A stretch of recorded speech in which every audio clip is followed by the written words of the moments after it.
my name is Mandy Bronsil. I am Dutch originally. I grew up in Spain, so I've never actually lived in Holland, even if it's my mother tongue. I came to Switzerland originally to study at the hotel school, left, and then I've been back for 15 years now. Most of my career, despite studying hospitality, was in recruitment and in executive search. A few years ago, I decided I really wanted to start something for myself, a mix of just wanting to do things my way, but also finding balance in my own life. And so then I started up my own company, doing workshops, facilitating, working on communications, team buildings, that kind of thing. 2 years ago, I launched the Be Inspired community, which is a hub for entrepreneurs, business people, just to break business isolation, really. Because throughout my own journey, I realized that we all bump into similar issues. But when you're working for yourself, you only have your own experiences, your own knowledge. And when we think together, it's just so much more efficient and it's more fun just to be able to discuss and to be able to support each other along the way. It just makes it feel easier and lighter when you're less alone. So that was the goal that I had in creating this community.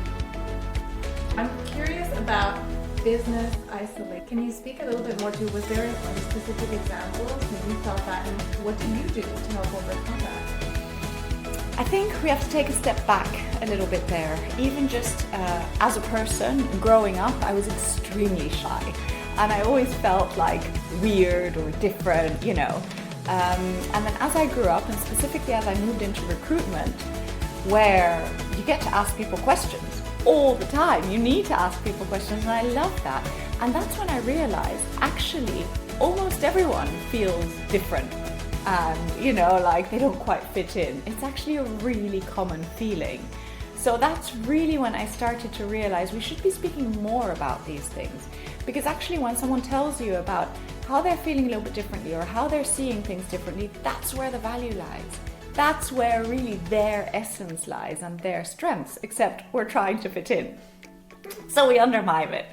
I think I felt this bubble up throughout my career.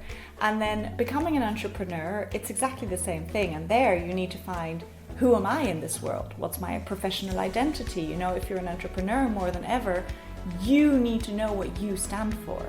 And that's really vulnerable work because you need to show these differences, you need to highlight them. If not, you cannot differentiate yourself. So this is a little bit what I mean by the entrepreneurial isolation. You're going through this who am I identity, but at the same time you feel a bit strange about it. Can I say this, can I not? And just to be able to speak this through with people and to have other people reflect back to you what your real strengths are, that in itself is really a huge relief. So strength through vulnerability, I know it sounds a bit like a cliche, but it really is there, and that's how we help each other when we break through this business isolation. Obviously, there's also things like gaining momentum, accountability, collective intelligence, diverse thinking. All of this comes with it, but we share the journey together. What's something that you wish more people knew about the messy middle of entrepreneurship? Yeah. When you start your journey as an entrepreneur, you have a goal or a dream or a mission, an objective. I don't know. It's fun, right? It gives you a lot of energy. You want to get that ball rolling. You see how you want it to fall into place. And that part is difficult, but also really exciting. But then once the ball starts to roll a little bit, the part in the middle can actually be quite boring. It's executing, operating, setting up processes, keep going, repeat.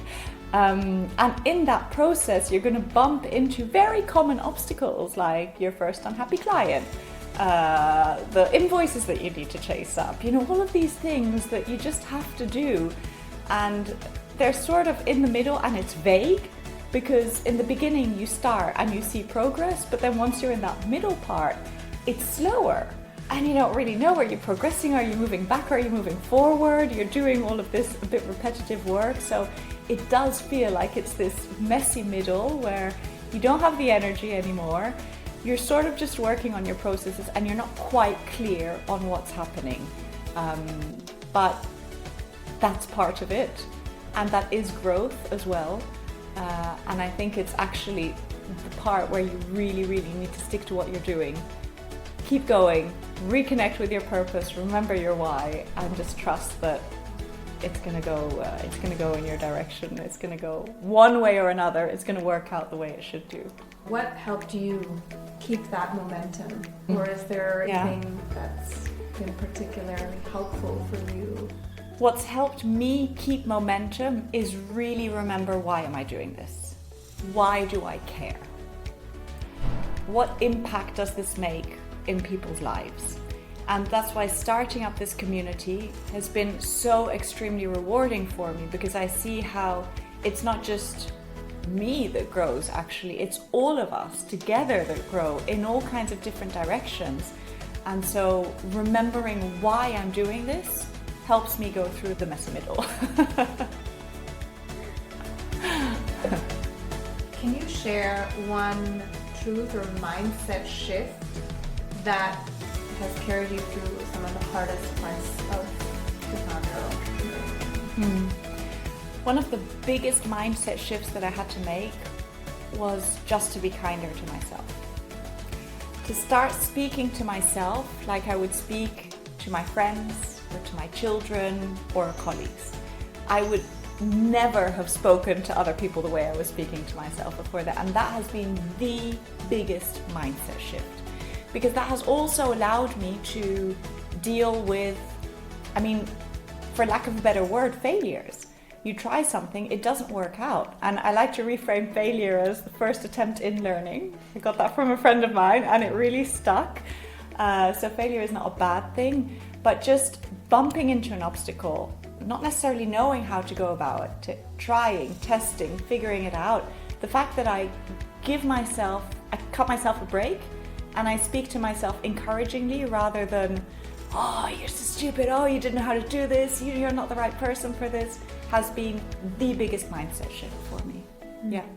I got that from a friend of mine and it really stuck with me. So when you face, or if you think about a moment of where you're making that first attempt at learning, or you're approaching what you might consider a failure, how do you decide what action to take next? Or when you said you figure it out and you test, how do you decide what do you test next, or where do you pivot? That's been a really big learning for me as well, has been learning what to go forward with and what not to. And in the beginning, again, I was very much focused on, this is what the theory says should work, so this is the way I have to go. And more I've learned that that's worked for other people, but I'm a different person. And if it doesn't feel like it makes sense for me, I won't do it. Doesn't mean I'll never do it, but I'll hold off or just scrap that off. Because I've learned to really tune into what feels, yes, that's aligned with me, that makes sense for me, I believe in it, and I'm gonna try this out. And I can live with the fact that it doesn't work out because I was behind it. Whereas if I do something and I'm like, really? You think so? Everyone's saying I should do this, and then it doesn't work. I'm like, well, I knew it. I knew it from the start, and I let myself be convinced. So I don't want to look back and be like, okay, someone convinced me to, or someone made me feel like I needed to.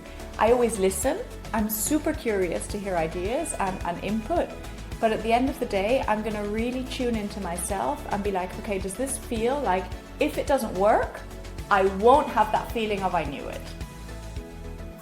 So yeah, that's what I try to go with. That's all I have. Great. Let's talk a bit about mindset and milestones. You mentioned earlier identifying things like customers or invoicing, those things that just happen on the path that should be expected. Can you speak a little bit more about that and how you approach it? Yeah.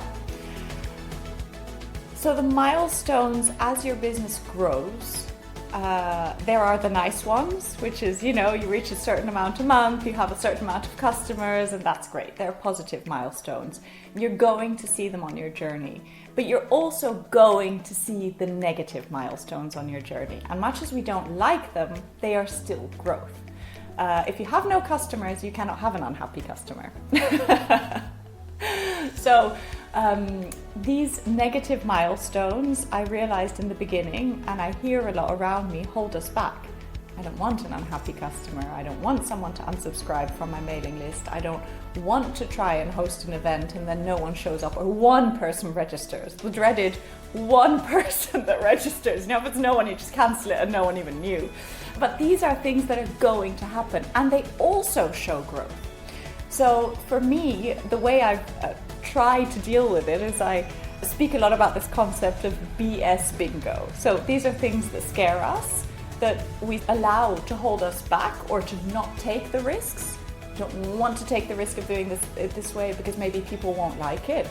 And so whenever you hit one of them, when you hit your unhappy customer, the event that doesn't fill out, the unsubscribers from your email list, or whatever else you worry about, that's a milestone.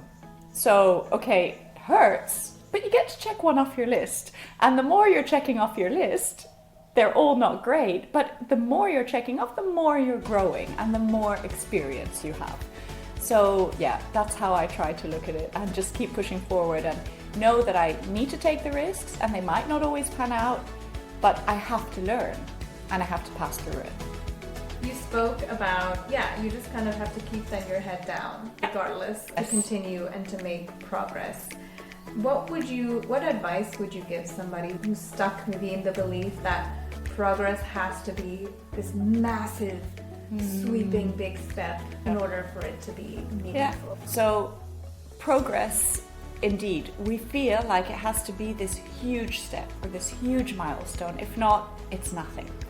It doesn't count. It was luck, or it's tiny. It doesn't make a difference.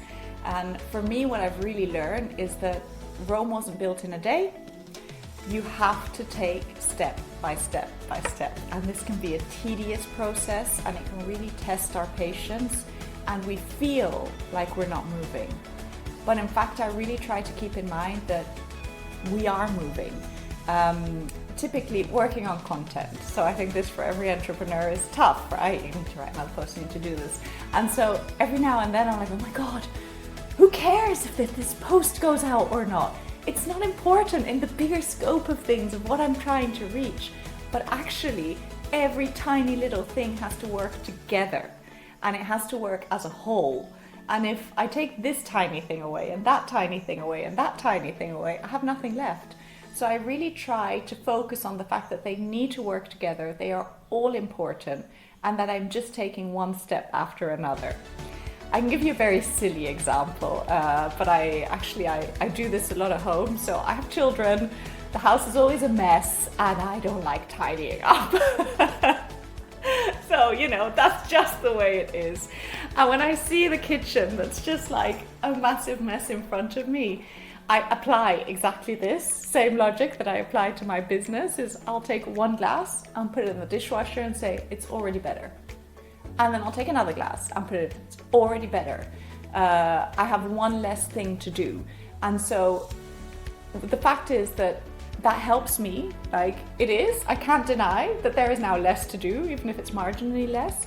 And the other thing is also that once you start the movement, you sort of keep going. So between starting and telling myself that it's already moving forward, I keep myself going through the harder times. We talked at the beginning about isolation. You have a knack for networking meaningfully and helping others to do the same. So what does real connection, or what does it mean to go beyond networking? It's really funny. Sometimes I think how did I become a person giving workshops on networking and doing all of this stuff around networking, starting a network? Because I'm actually a really shy person. Naturally, when I was younger, I barely dared to speak. I'm really bad at the small talk. I can get very awkward. And so sometimes I think how did that happen? But the truth is that I have found so many ways around it that in fact, that has made it easier for me. And I found so many people relate to that. Nobody really likes walking into a room full of people and just talking to people they don't know. Some do, and some are great at it, but it's the minority.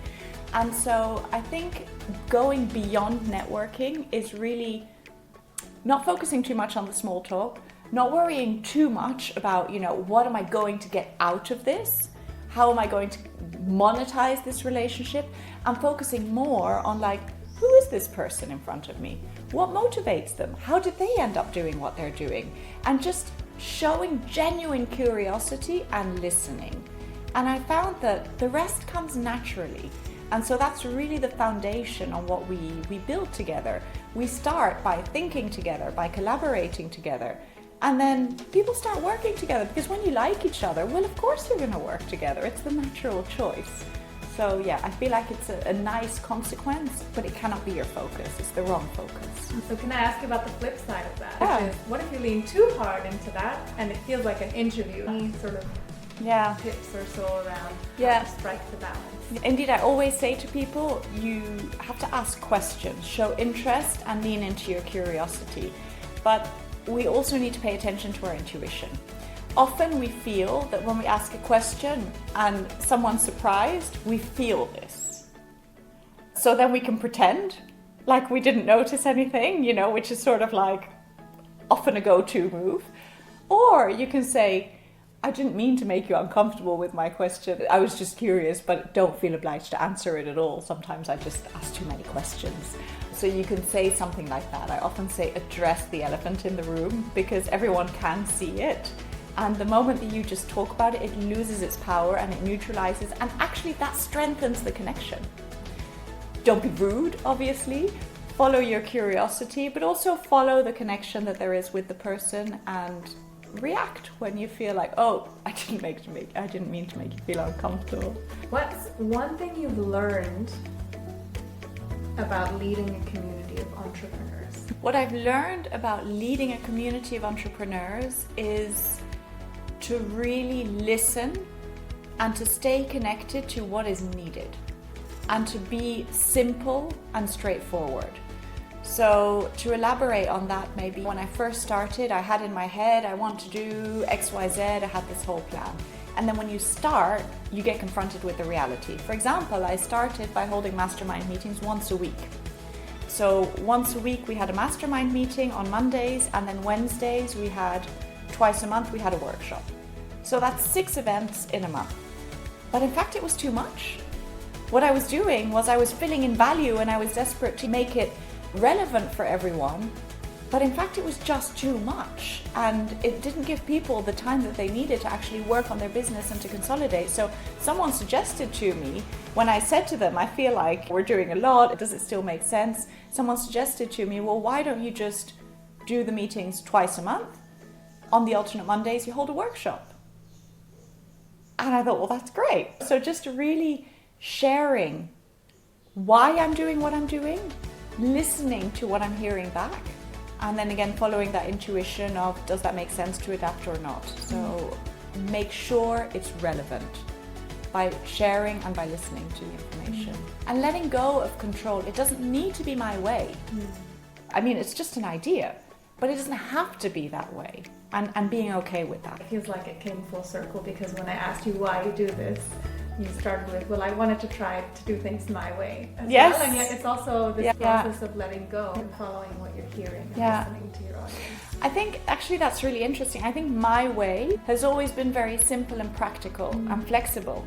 And when I found myself like dealing with processes, like you're not forced, you have to do things in a way that you'd be like, I would do it differently, like I would do it, I would adapt easier, and so I guess that's a really interesting point. My way is like, it's very simple and practical, and I'm not at all like a control freak. I don't mind letting go of control, it just has to make sense. I've heard from others who say, oh, I have a rule, if I hear something 3 times from 3 different people, I know there's something there. So how do you know whether, using the example that you shared, outside of your intuitive check, do you have any other sort of external checks of, all right, do I need to dig more and do something about this, versus this is noise and this is an outlier? Overall, I feel like I talk a lot to people. I'm always asking questions. I'm very, very open with my own business as well. And so I really feel like we sort of co-create what this is becoming, rather than, as I said, it's my idea. And then I really try to pay attention to different people need different things. You ask me, how do I know beyond my intuition? I think it's asking questions. So obviously it's listening in, and I can give a concrete example. Within the community, we have, for example, a WhatsApp group. I work a lot with WhatsApp, so we have different WhatsApp channels. But not everyone likes WhatsApp, and some people are totally bombarded with it, and that's fine. So I feel like I've implemented different channels to cater to different preferences. You can either look on WhatsApp, we have a Gmail calendar. So I really try to bear in mind, how are people doing things? What are the different preferences? And so I try to cater to the different ways and preferences that people have. So I think that's one of them. And then the other is, for example, at some point I really wanted to foster connections between people that didn't necessarily know each other yet. So then it's asking around, how would you want to connect with someone? How would you want to connect with someone? So when I feel like there is something a little bit off, because I'm hearing it, or I'm like, I see a loss of momentum in something, I'll really ask lots of people the same question. And that helps me a lot. Asking a lot of people the same question, I suppose it's a little bit the same. You do start to hear the repetition, and then eventually by hearing the combination of answers, something clicks into place. That makes sense. Do you have a rule of thumb of like 5, or what's a lot of people? That's different each time. Typically, for example, like when we have a mastermind meeting, we're, I don't know, a group of anywhere between 4 to 6, 7 people, I'll ask the group. And then it will be 2-3 minute discussion. For example, we're starting up a book club. And so someone said, oh, I would like to start a book club up for our community. And I thought, well, that's a great idea. She was talking about Atomic Habits and Tiny Experiments and these really great books. And instinctively, I thought, that's a great idea, but I don't know if it really resonates or not. So I asked 3 different mastermind groups. We're thinking of starting up a book club. What do you think? So the generic was like, yes, that's interesting. What frequency? Okay, once a month, once every 2 months, probably once a quarter. Da, da, da. So that's how I fine-tuned the idea. So eventually we came up with once a quarter, late afternoon, and we'll test it out for 2 months and then see where we land. So this is by asking the question, and by just spending 3-4 minutes as a group. I've asked 15-20 people, and then I feel confident enough to take an action. What would you say to yourself when you were just starting? If I look all the way back to when I started my business, I would say to myself, you're going to need to be patient. You cannot expect results immediately. I think that was where I went wrong, where I learned in the beginning, right? I wanted to do something specific, and then in my idea, it wasn't moving fast enough, and I wasn't seeing results. So then I would change, and then I would change again. And in fact, the results never had time to come. And now I understand that if I believe in it, if I'm smart, if I ask questions, and if I do it in a way that makes sense, I also need to wait. And just keep doing it. I have this motto that I need to remind myself of. It's do less, do it better. So focus on quality and not on quantity, and just don't let yourself go crazy because you're not seeing a result immediately. That's also normal. To close us out, what's one bold move you're preparing to make next? My one bold move. So this is really something in the preparation phases, and I'm in the phase of asking and figuring out how am I going to do it exactly. But I realized that aside from breaking the entrepreneurial isolation, which was really what I wanted to do, we're starting to get a really nice marketing effect. People are getting clients from within the community, they're spreading out the word. And so for me, what I really want to work on and grow is to develop a bigger marketing effort together, whereby I can help everybody get visibility, whereby we can help each other get more visibility in a less spontaneous way, which is also great, but in a more structured way. Because posting, getting visibility, getting the word out there as an entrepreneur is one of the nightmare fields, unless you're in social media, but like most of us really struggle with that. And I would love to be able to take that off people's hands a little bit more, so that they can focus really on why they started their business and what they're doing. And that's something that I'm figuring out. But I want to be able to increase our marketing efforts together.